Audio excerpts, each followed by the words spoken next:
between two common points in such a way. So if a number of resistors are connected between two common points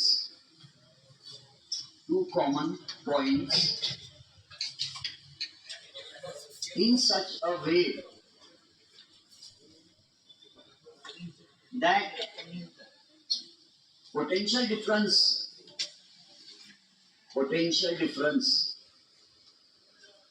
जिसको voltage भी बोला जाता है गाउरानी language में, potential difference across each resistance. फिर मैं differentiate between resistors in series and parallel भी पढ़ाऊंगा आपको और ढेर सारे न्यूमेरिकल क्वेश्चंस कराऊंगा। Potential difference across each resistance remains the same.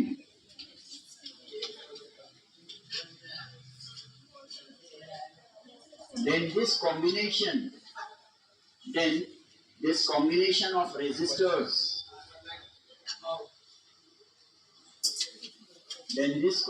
of resistors is called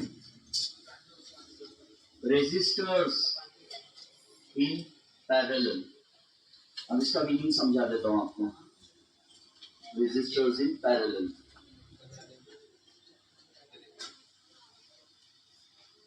तो सी डायग्राम हटा दूं क्या? नहीं, इधर बना सकते हैं।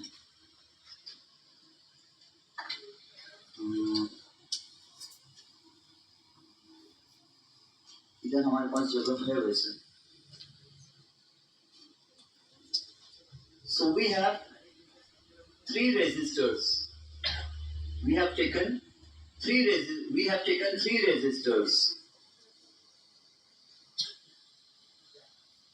and we have connected them in parallel।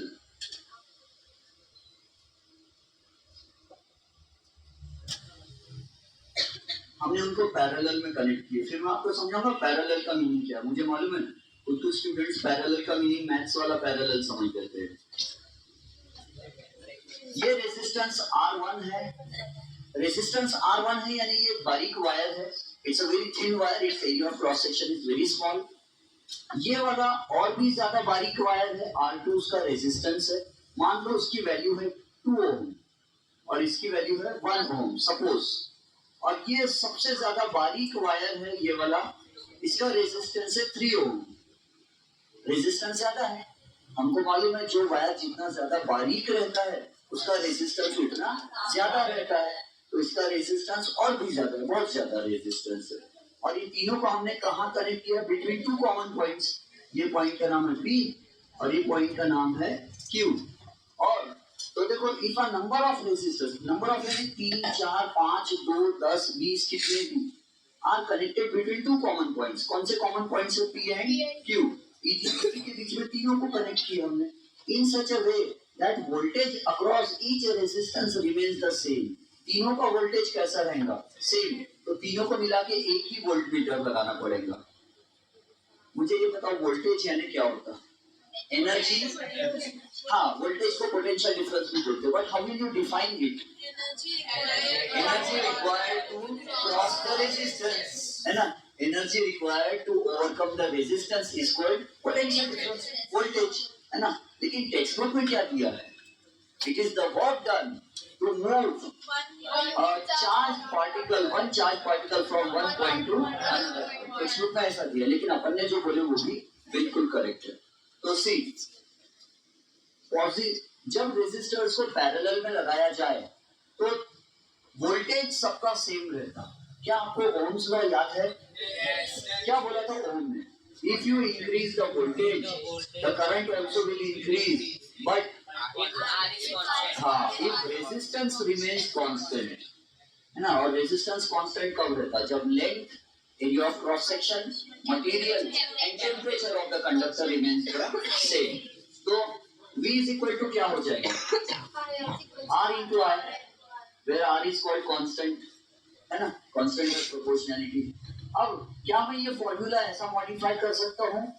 V upon I is equal to R। या ठीक है, काम करता हूँ मैं। पैरेलल में क्या होगा मालूम है? V कैसा रहेगा? ये ऊपर वाले तीनों का वोल्टेज कैसा रहेगा? सेम रहेगा। पूछो क्यों? जिसका रेजिस्टेंस ज्यादा है 1 ओम, इसमें करंट ज्यादा जाएगा या कम? रेजिस्टेंस कम है इसका, रेजिस्टेंस कम है तो करंट ज्यादा, रेजिस्टेंस कम है तो करंट ज्यादा, बट वोल्टेज उतना ही रहेगा। इसका रेजिस्टेंस कितना है? थोड़ा ज्यादा है, R1 से ज्यादा है, तो रेजिस्टेंस और ज्यादा है तो करंट और कम हो जाएगा, लेकिन V सेम रहेगा। और इसका रेजिस्टेंस सबसे ज्यादा है तो यहाँ करंट सबसे कम जाएगा, लेकिन V की वैल्यू सेम रहेगी। तो पैरेलल में रेजिस्टेंस ज्यादा है तो करंट कम, रेजिस्टेंस कम तो करंट ज्यादा, लेकिन V सबका सेम रहता है। पैरेलल में सबका V सेम रहता है, because all the three are connected to the same source. Battery के सेल के सेम सोर्स से तीनों कनेक्टेड है, तो तीनों को सेम वोल्टेज मिलता है, सेम एनर्जी मिलती है। अब हमको कैसा पता चलेगा कि यहाँ कितना करंट फ्लो हुआ? तो यहाँ पर एक हम एमीटर छोटा सा लगा लेंगे A1, यहाँ हम एक दूसरा एमीटर लगा लेंगे जिसका नाम A2 है, यहाँ हम एक तीसरा एमीटर लगा लेंगे जिसका नाम A3 है। A3 हमको बताएगा कि यहाँ करंट कितना आया, A2 बताएगा कि ये ब्रांच में करंट कितना आया, A1 एमीटर नंबर 1 हमको बताएगा यहाँ कितना करंट आया, और वोल्टमीटर में कितना करंट जाता है। बेस्ट वोल्टमीटर कौन सा होता है दुनिया का? इसका रेजिस्टेंस इंफिनिटी हो, और अगर इसका रेजिस्टेंस इंफिनिटी तो इसमें करंट कुछ जाएगा क्या? नहीं जाएगा। लेकिन दुनिया में बेस्ट वोल्टमीटर कभी नहीं मिलता। There is no ideal voltmeter. इसमें थोड़ा ना थोड़ा करंट जाता है, और करंट जाना जरूरी है, नहीं तो इसका कांटा घूमेगा कैसे? बट हम ये मान लेते हैं, हमारी टेक्स्ट बुक, प्यारी प्यारी टेक्स्ट बुक हमको ये सिखाती है कि हमने जो वोल्टमीटर यूज किया है इसका रेजिस्टेंस इंफिनिटी है और इसमें कुछ भी करंट नहीं जाता। अब चलो ध्यान से समझो, यहाँ से करंट कितना आया? आए। किसने बताया हमको? एक बड़ा एमीटर लगा यहाँ पर, उसने बताया हमको टोटल करंट आए है। और आई की कुछ वैल्यू लिख देता हूँ मैं, कुछ भी वैल्यू, झूठ वैल्यू लिख देता हूँ। मान लो आई इज 90 एम्पियर्स। कितने एम्पियर्स? 90 नहीं करता, 9 कर देता है ना। 9 एम्पियर्स करंट आया समझो। और अपने को अगर शॉक लगना है, इलेक्ट्रिक का झटका लगना है, तो उसके लिए मिनिमम कितना करंट चाहिए? तो 1 मिली एम्पियर करंट अगर हमको टच हो जाए, 0.01 एम्पियर, सॉरी मिली है ना, 0.001 एम्पियर करंट अगर हमको टच हो जाए ना, तो हमको शॉक लग जाता है, झटका लग जाता है इलेक्ट्रिक करंट।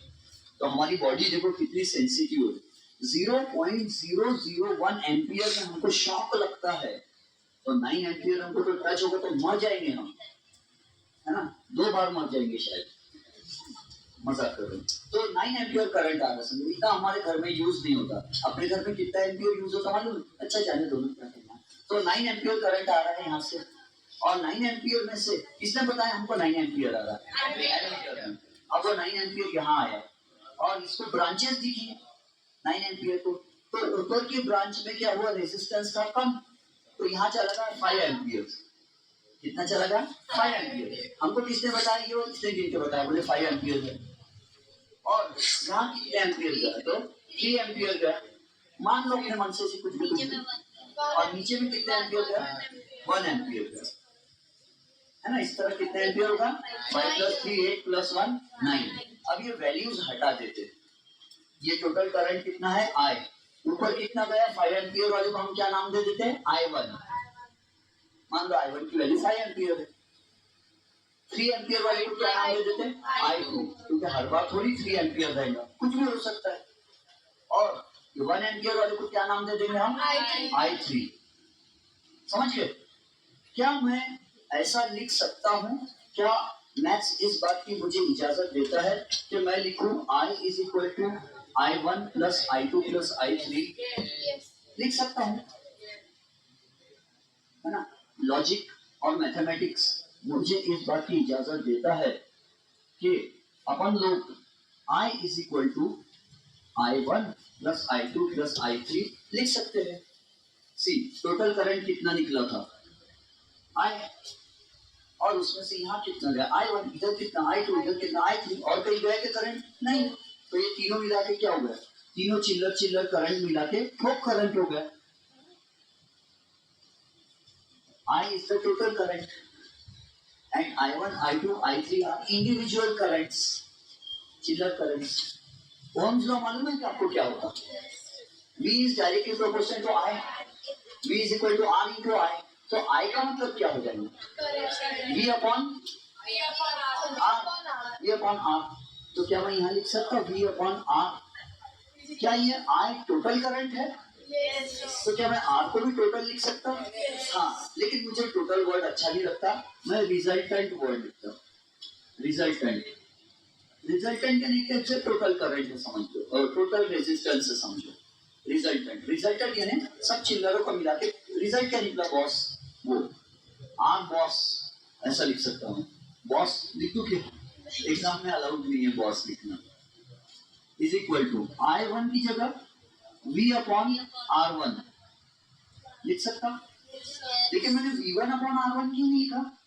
V सबका सेम है ना, पैरेलल में V सेम रहता, plus V upon R2 plus V upon R3. इन तीनों में कॉमन क्या दिख रहा राइट में? V.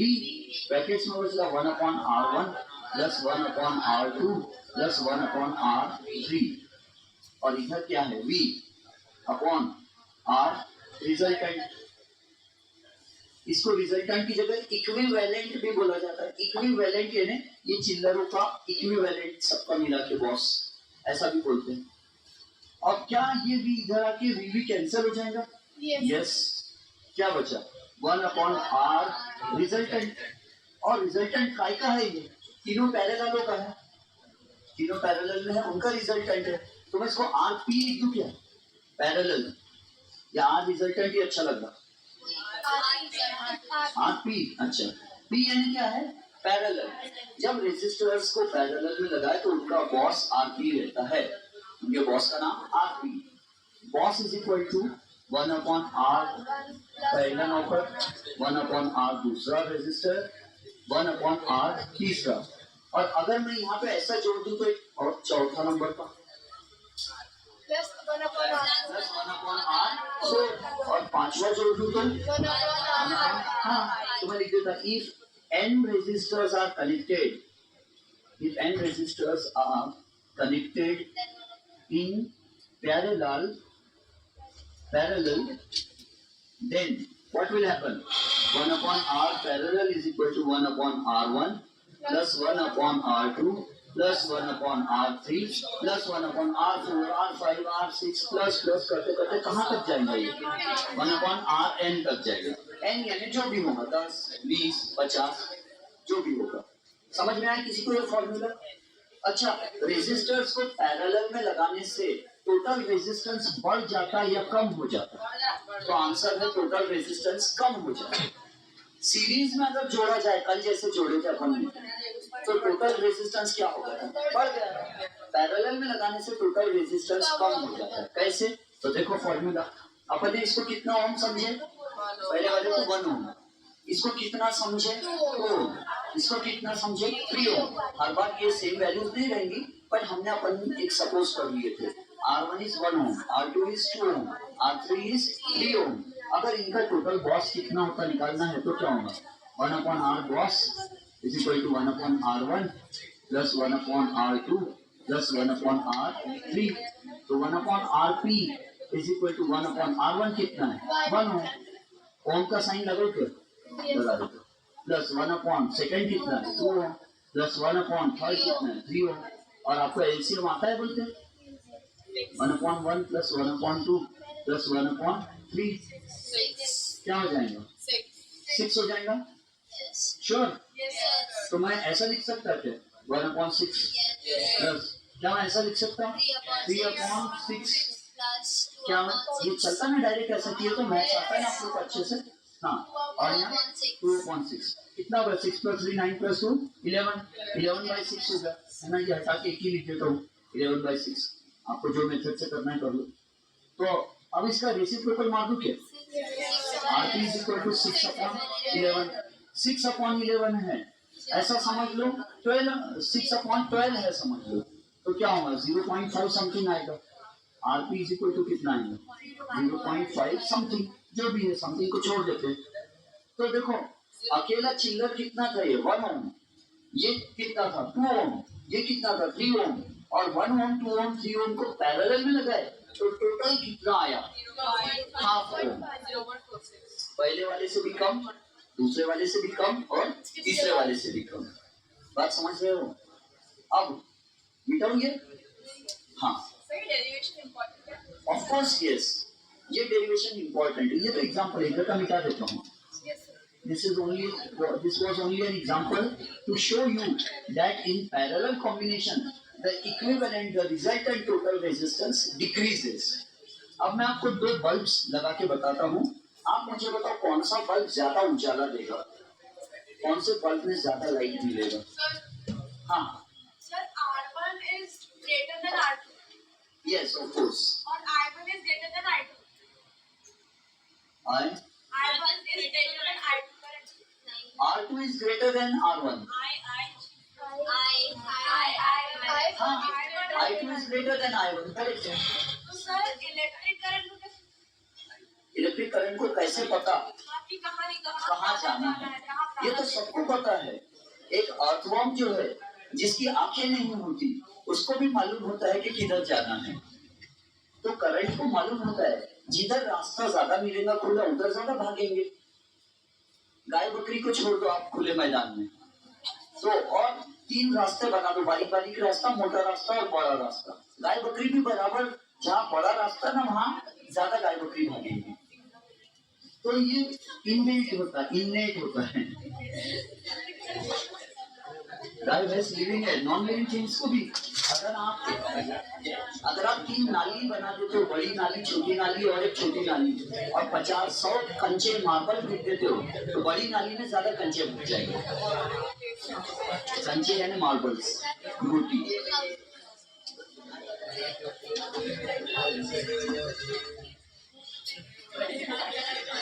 हाँ listen carefully girls and boys, कृपया लक्ष्य दिया, इधर ध्यान दो। अब मैं आपको क्या समझाने जा रहा था। हाँ 2 डायग्राम्स आपको बना के बता रहा हूँ। ये है 5 ओम और ये भी है 5 ओम।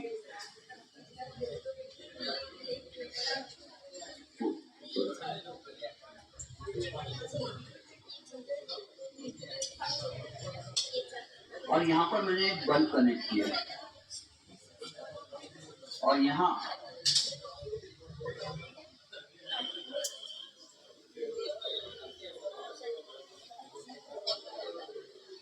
वही वाला सेल है, कितने वोल्ट का, 2 वोल्ट का सेल है।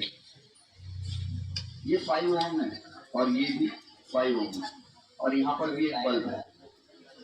बल्ब कितना है, 5 वाट का, और यहाँ भी कितने वाट का, 5 वाट का। अब मुझे बताओ कि कौन सा बल्ब ज्यादा ब्राइटर चलेगा। फर्स्ट वाला बल्ब ज्यादा ब्राइटर चलेगा या सेकेंड? तो आंसर है फर्स्ट बल्ब का उजाला ज्यादा आएगा।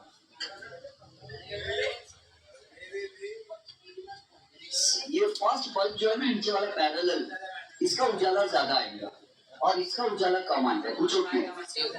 क्योंकि सीरीज में टोटल रेजिस्टेंस क्या होता है, ऐड बढ़ जाता, टोटल रेजिस्टेंस बढ़ जाता। कल पढ़े थे, टोटल रेजिस्टेंस बढ़ गया तो करंट क्या होगा, कम।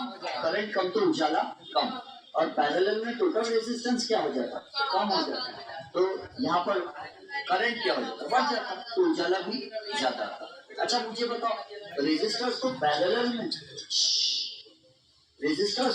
में लगाने पर टोटल रेजिस्टेंस कम क्यों हो जाता? रेजिस्टेंस यानी क्या होता, रुकावट, ट्रैफिक। अगर सदर से अनंत नगर से नीचे से एक रोड जा रहा है बर्डी और एक फ्लाईओवर जा रहा है बर्डी, तो टोटल ट्रैफिक बढ़ेगा कि कम होगा? कम होगा। तो जब पैरेलल रास्ते बन जाते हैं तो ट्रैफिक डिवाइड हो जाता है, इलेक्ट्रॉन्स डिवाइड हो जाते हैं, तो टोटल रुकावट रेजिस्टेंस कम हो जाता है। और अगर 2 सिग्नल आ रहे हैं और एक ही रास्ते पर सब गाड़ी चल रही तो टोटल ट्रैफिक, तब तक एक्सीडेंट्स बढ़ जाते हैं, है ना।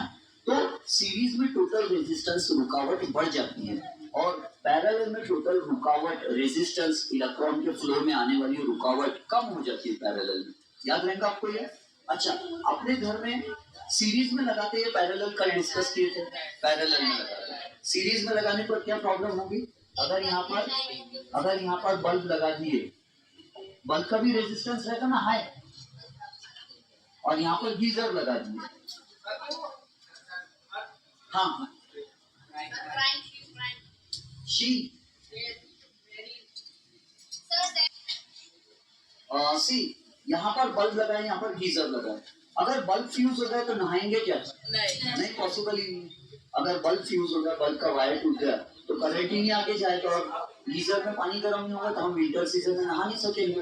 तो सीरीज में हम नहीं लगाते अपने घर में। जनरली हम कैसे लगाते अपने घर में? पैरेलल। पैरेलल में क्या करते हम? यहाँ लगा देते बल्ब, सर अगर समझ ठंडे पानी से नहा लेंगे समर में। अच्छा, और यहाँ पर क्या लगाएंगे? टीवी, और यहाँ लगाएंगे गीजर। अपने घर में अपन क्या लगाते? गीजर। तो पैरेलल में लगाने के एडवांटेजेस बताओ। एग्जाम में पूछा जाता है, what are the advantages of parallel combination of resistors over series combination? Parallel के मुकाबले में सीरीज कॉम्बिनेशन के फायदे क्या है? तो पहला फायदा ये है कि one electrical gadget stops functioning, stops working. अगर ये बल्ब का वायर ही जल जाता है तो इसमें से करंट फ्लो नहीं होगा, लेकिन टीवी में से करंट फ्लो होगा, गीजर में से करंट फ्लो होगा। तो अगर बल्ब हमारे घर का खराब हो गया तो हम टीवी देख सकते हैं, हम नहा भी सकते हैं, है ना? या अगर हमारे घर की टीवी की वायरिंग जल गई, बल्ब अच्छा है तो हम कम से कम क्या कर सकते हैं? बल्ब चालू रख सकते हैं और नहा भी सकते हैं। और अगर गीजर खराब हो गया हमारे घर का तो हम टीवी तो देख सकते हैं और हम उजाले में होमवर्क भी कर सकते हैं, भले ही नहाएंगे नहीं, ठंडे पानी से नहा लेंगे, है ना? तो पैरेलल में लगाने से एक पहला एडवांटेज ये है कि one electrical gadget stops functioning normally properly, then other gadgets will still keep working. और जो कार के हेडलाइट्स होते हैं, ट्रक के हेडलाइट्स होते हैं, बसेस के हेडलाइट्स होते हैं, वो सीरीज में लगाते हैं या पैरेलल में? पैरेलल में लगाते हैं। आपने देखा होगा कि बस का या ट्रक का एक हेडलाइट अगर बंद भी है तो दूसरी एक आंख से वो उजाला मारते हुए ट्रक चल लेता है ना? तो ऐसा होता है। उसके अलावा और कौन सा एडवांटेज है पैरेलल में? पैरेलल में एक एडवांटेज है, वेरी गुड, बिल कम आएगा, क्योंकि टोटल रेजिस्टेंस क्या हो जाता है? टोटल रेजिस्टेंस कम तो बिल भी क्या होगा? कम आएगा। समझता है? आपको कल समझाया था मैंने। और तीसरा एडवांटेज क्या है? सबको अपना अपना अलग अलग करंट चाहिए। सीरीज में सब में से कितना करंट फ्लो होता? सेम। सीरीज की डेफिनेशन ही वो है, if a number of resistors are connected one after another in such a way that the same current flows through each resistor, then the combination is called series combination of resistors।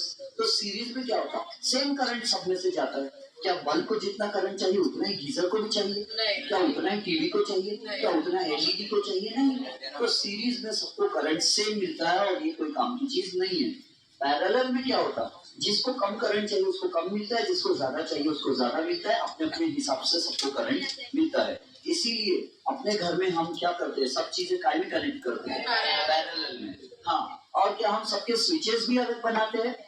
Yes, हम सबका switch अलग बनाते हैं, क्योंकि जरूरी थोड़ी है कि जब हम टीवी देख रहे हैं तो पानी भी गर्म होता रहे और लाइट भी चालू रहे। हम लाइट को स्विच ऑफ कर देंगे, टीवी को स्विच ऑन कर देंगे और गीजर को स्विच ऑफ कर देंगे। ओनली टीवी में करंट फ्लो होगा, ओनली टीवी चालू रहेगी। लेकिन इधर क्या होता? नहाना है, अगर गीजर में पानी गर्म है तो लाइट भी चालू रखना पड़ेगा, है ना? और अगर लाइट चालू रखना है, रात है, अंधेरा है, चोर आ जाएगा, उजाला चालू रखना है तो गीजर भी चालू रखना पड़ेगा, और ऐसा पॉसिबल नहीं है। इसीलिए सबसे अच्छा कॉम्बिनेशन कौन सा है? पैरेलल। लेकिन सीरीज यूज होता है क्या?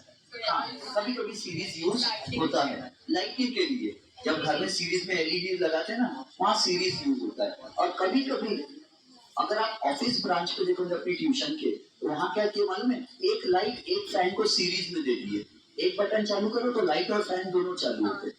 कभी कभी स्टूडेंट बोलते सर ठंडी लग रही, लाइट फैन बंद कर दो, लाइट चालू रहने दो, लेकिन क्या होता? दोनों बंद करना पड़ता। तो कभी कभी कोई इलेक्ट्रिशियन सीरीज में भी जोड़ देता है, लेकिन ज्यादातर हम अपने घर में पैरेलल ही लगाते हैं।